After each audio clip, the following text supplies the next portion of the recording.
At a cattlemen's convention, Daniel Houston Ming prayed, "Oh Lord, I'm about to round you up for a good plain talk.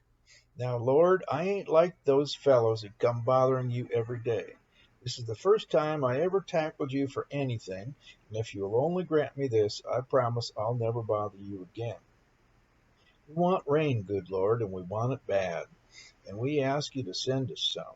But if you can't or don't want to send us any, for Christ's sake, don't make it rain up around Hooker's or Leach's ranges, but treat us all alike. Amen."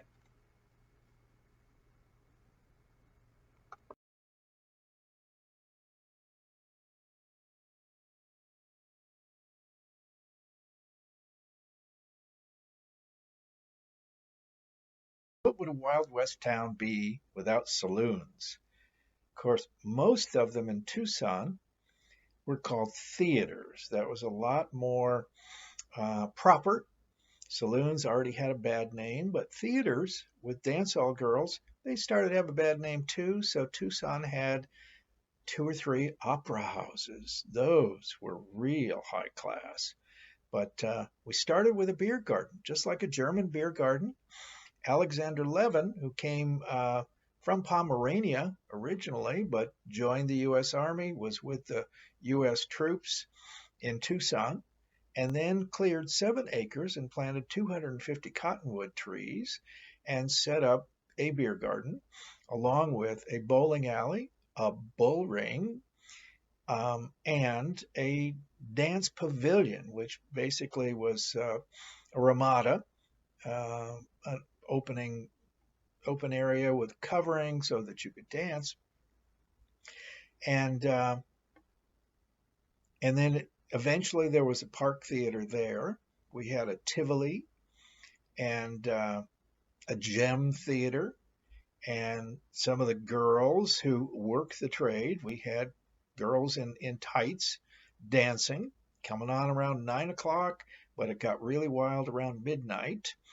And they would sit in the boxes. That was the upper level, classy, where the better off professional men would sit and buy them drinks. And sometimes all they drank was tea, but it was charged, just like whiskey. And so we had Lewis C. Hughes, who met his wife Josephine at a seminary. I believe it was Methodist Seminary. And so when they came to Tucson, they were going to clean up the town. Lewis was Sam Hughes's brother. There was also Tom Hughes, and they came in the 1860s. Sam did, and they became prominent businessmen. But Lewis ran the newspaper, the Weekly Star, and then he became the territorial representative for Arizona Territory to the U.S. Congress. And his wife Josephine took over the newspaper and published what I would call a John's list.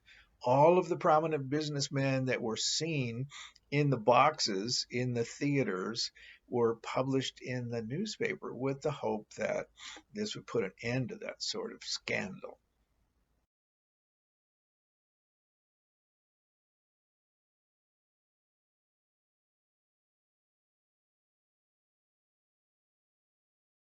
The railroad arrived in Tucson for the first time March 20th,